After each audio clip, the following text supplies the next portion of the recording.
Yeah, yeah, yeah.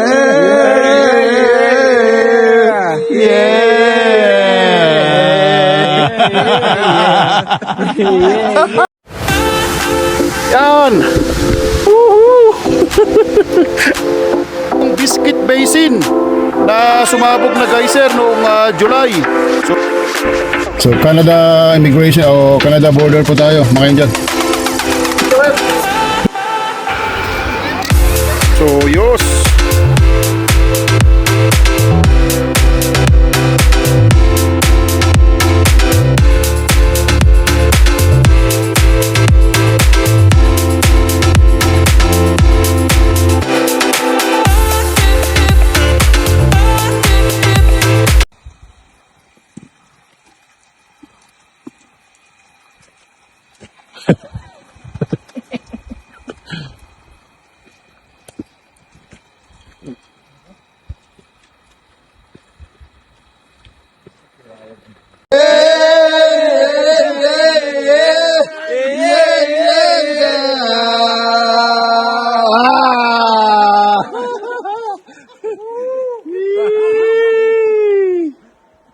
Fishing for more.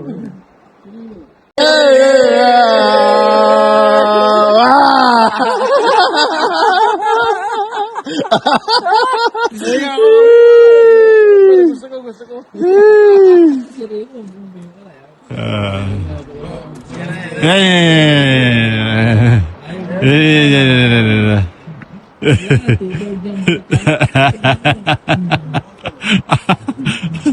Conclave na tayo, conclave. Yeah, yeah, yeah. Yeah, yeah, yeah. Wow. Yeah, yeah,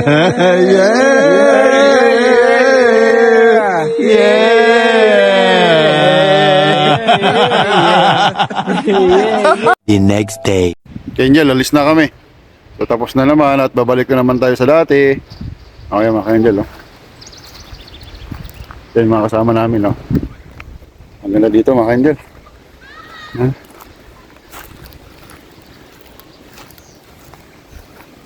Yan, yun yung nag-fishing dyan, oh.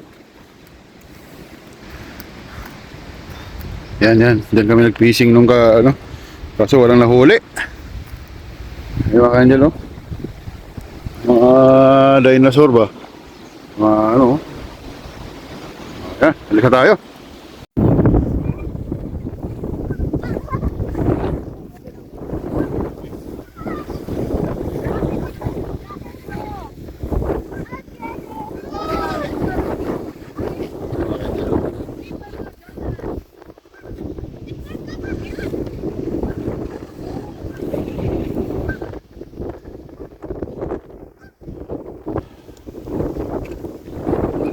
Angin mga Angel.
mga ka-angel. Hangin. Kaya siguro nagtayo dito ng windmill.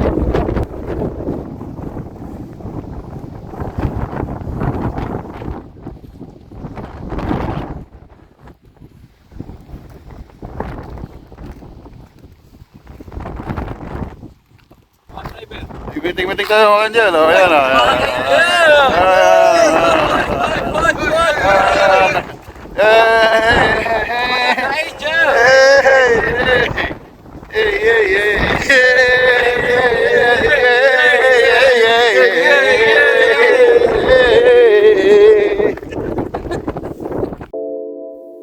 So ayan mga ka-angel at pauwi na tayo at ito po yung Old Man River Dam.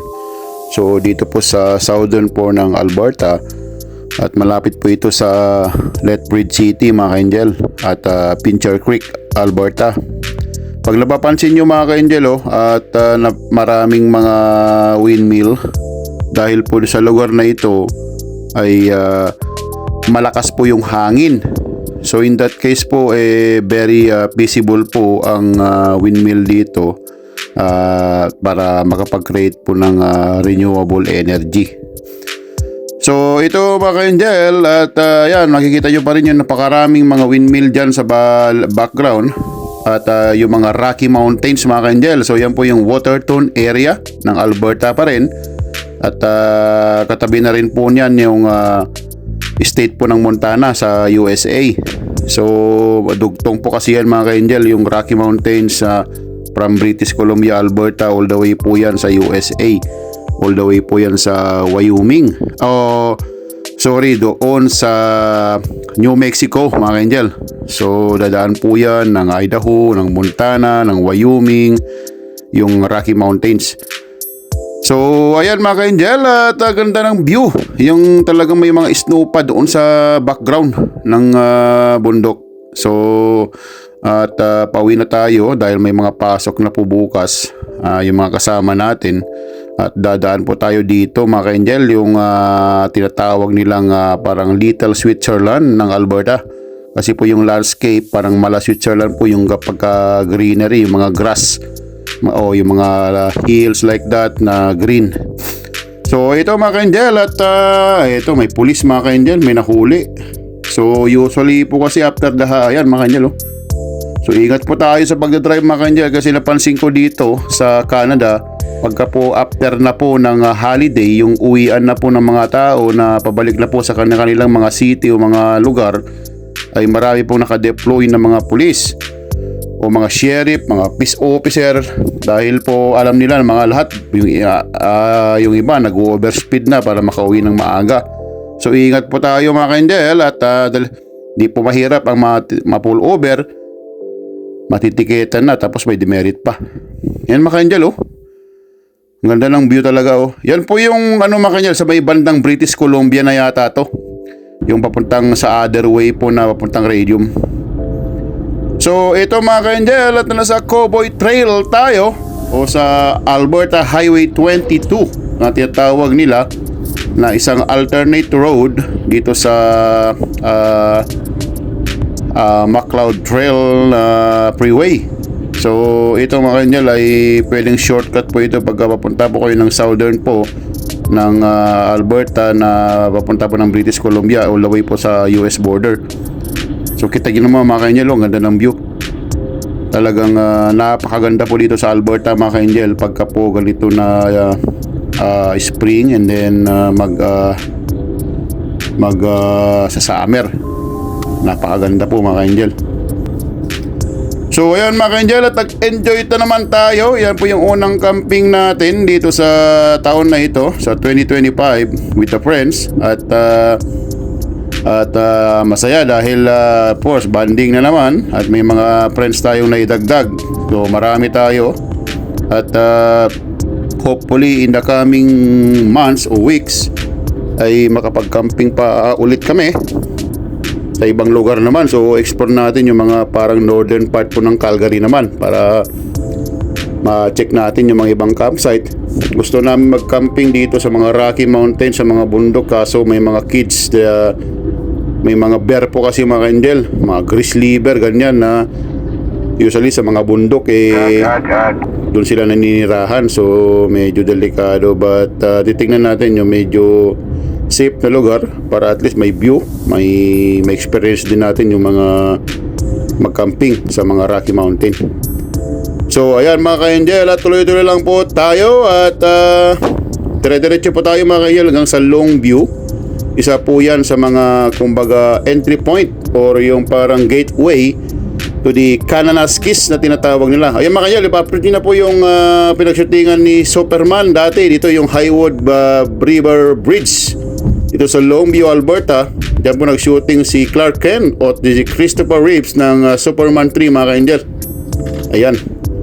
So marami pong mga area dito sa Alberta kung saan po nag-shooting si Superman mga ka-angel. Diyan po sa Calgary, diyan po sa bandang High River, at Vulcan po din po yata. May mga nag-shooting din po yata sila dyan. So nandito na po sa Longview, Alberta mga ka-angel. Ito po yung tinatawag nilang gateway to the Kananaskis. The other way na papunta po doon sa highest paved road in Canada mga ka-angel. Ayan po yung Highwood Pass dito sa Kananaskis. At usually yung Kananaskis mga ka-angel ay ang entry point ng mga pumupunta ay doon po sa Trans-Canada o doon sa Highway 1, doon sa may casino mga ka-angel, doon po sila nag-e-enter.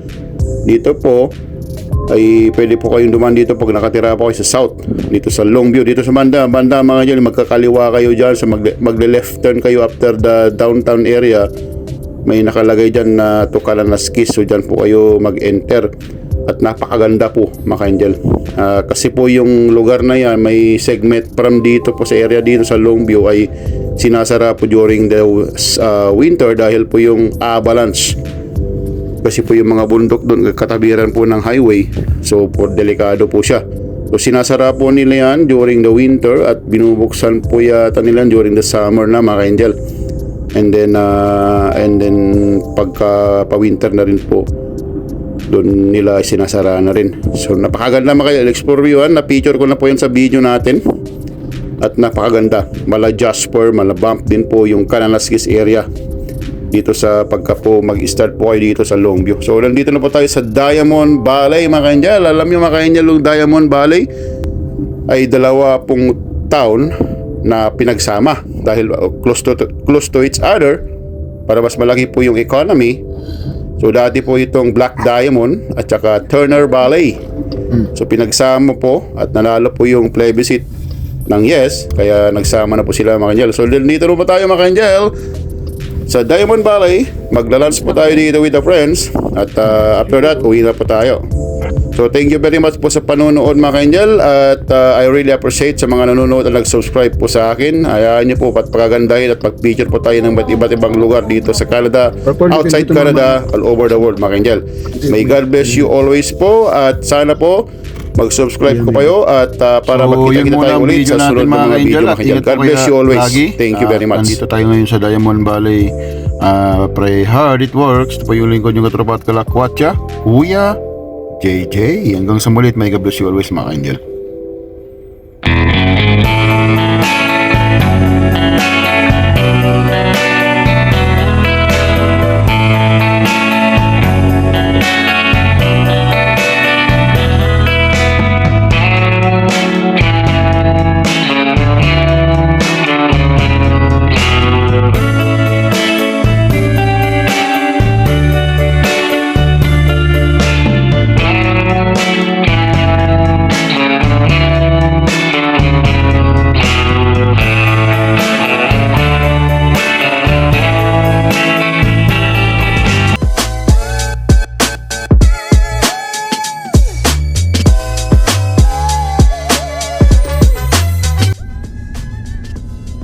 Pwede yung ano, yung sabi video ko siya kung landangan.